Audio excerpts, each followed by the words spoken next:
E aí, tudo bom com vocês? Espero que sim. Meu nome é Edmilson, sejam bem-vindos.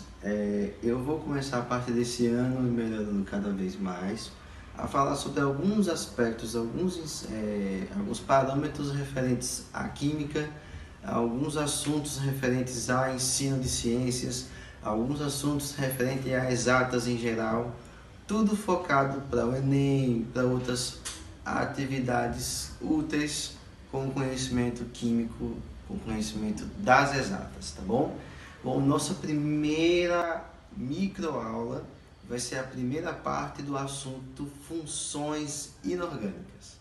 Vou começar falando das definições de Arrhenius, Bronsted, Lowry e de Lewis, com um exemplo cada, e em seguida vou responder uma atividade, uma simples identificação para a gente saber reconhecer quem é quem e para a gente partir para o próximo assunto.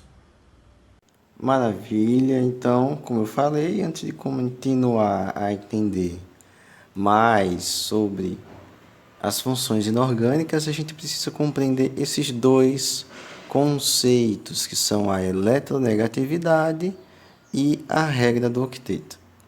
Na eletronegatividade, eu coloquei assim, a grosso modo, tá? Fica sendo uma propriedade dos átomos, cuja característica principal, eu deixei bem frisado aqui, é puxar a nuvem de elétrons do átomo que está ao seu redor.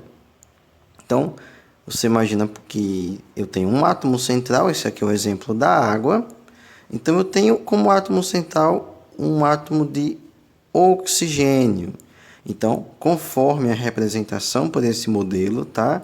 Eu estou representando como pontos os elétrons envolvidos na ligação ou não da última camada de cada átomo. Ou seja, eu tenho 1, 2, 3, 4, 5, 6 elétrons de oxigênio e tenho um elétron de cada átomo de hidrogênio. Então, voltando à vaca fria, eu tenho o meu átomo central e, se você prestar atenção, esse par eletrônico envolvido na ligação covalente, ele está no sentido de estar mais próximo do átomo central, ou seja, esse átomo está distorcendo a nuvem de elétrons em direção a ele mesmo.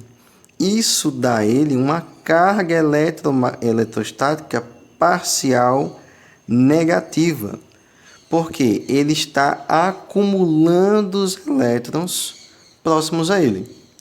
E aqui, esses átomos vão ficar sem, teoricamente, né, sem uma presença iminente do par eletrônico. Então, vai atribuir a cada um uma carga parcial positiva.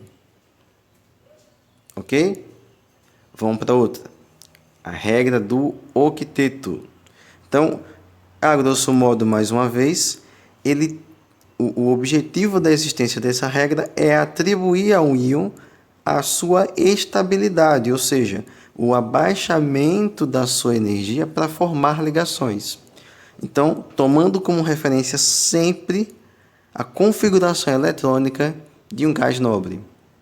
Para quem não sabe, um gás nobre é um gás amplamente inerte, tá? Ele interage muito pouco com os outros átomos, então é por isso que ele também é chamado como gás nobre. Nós temos como exemplo aqui, como gás nobre, o representado aqui pelo argônio. Representei aqui por camadas, tá? Então, na sua camada mais externa, ele possui 8 elétrons. E o seu átomo predecessor é o cloro, que na sua camada possui 7 elétrons aqui. Ou seja, para que ele chegue à estabilidade do átomo, melhor, do gás nobre argônio, ele precisa de um elétron. Então, eu vou colocar aqui, porque elétron é carga negativa. Então, eu vou atribuir ao íon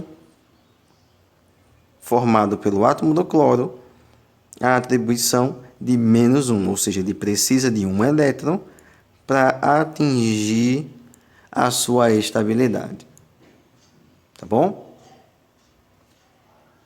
Ok, estamos aqui na nossa representação tão tradicional de todo estudante, que é o nosso caderno, para a gente falar rapidamente, sucintamente, sobre os ácidos inorgânicos. Bom, para a gente considerar ácido, eu vou precisar de um conceito. Então, essa primeira parte vai ser introdutória, tá bom? Então, vamos lá. Cada cientista pesquisou as características das interações entre os átomos nas ligações químicas. Então, chamaram-se Arrhenius, o Bronsted e o Lowry, e o Lewis. Então, cada um propôs uma definição para ácidos inorgânicos. Qual foi a definição do Arrhenius?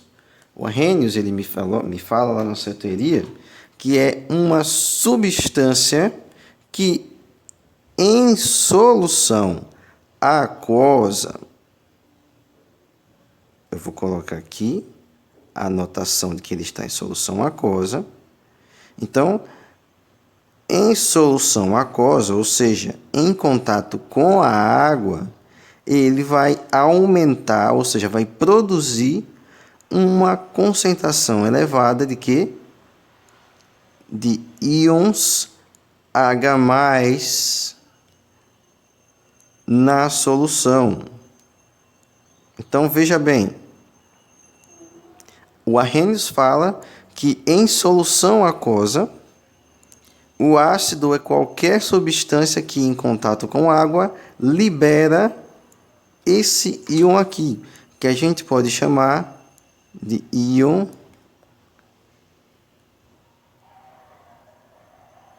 hidrônio. A gente tem essa versão ou tem essa versão aqui. Então, eu tenho a formação, a produção do íon H+.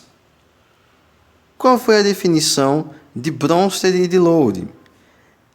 Para eles, o ácido é qualquer substância que Então, a teoria de Bronsted e Lowry diz que ácido é toda substância que, em contato com a água, o que acontece? Ela libera um ou mais prótons na solução. Então, o próton que a gente vai considerar é a formação do hidrônio mais uma vez. Então, vale a pena mencionar que em todos esses processos nós temos a formação dos ácidos e bases conjugadas, que eu vou falar no final.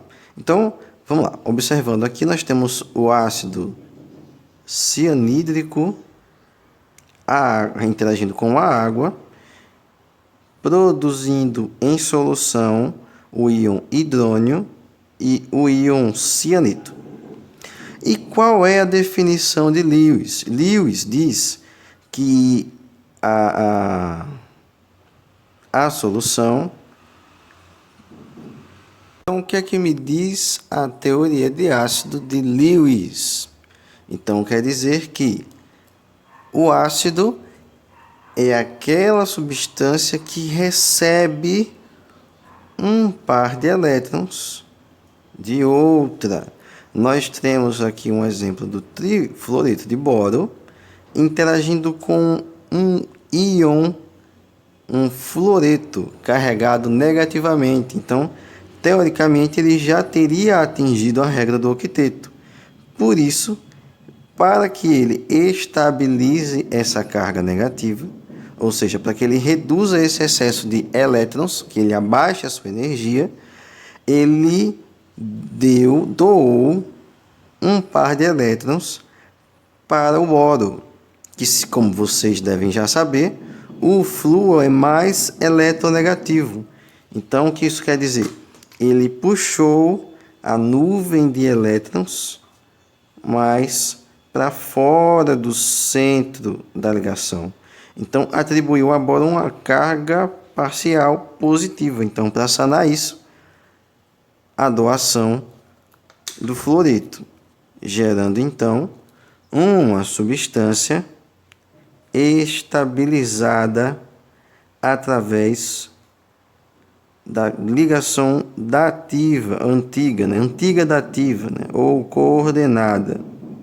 Então, nós temos aí rapidamente explicado as teorias de ácido base por cada cientista. Pois é, então foi uma breve explanação com uma representação cada sobre a primeira parte do assunto funções inorgânicas. Vimos apenas a definição dada por Arrhenius, Bronsted e Lewis. Na nossa próxima aula a gente vai começar a nomenclatura, como vamos nomear os ácidos inorgânicos. Até lá!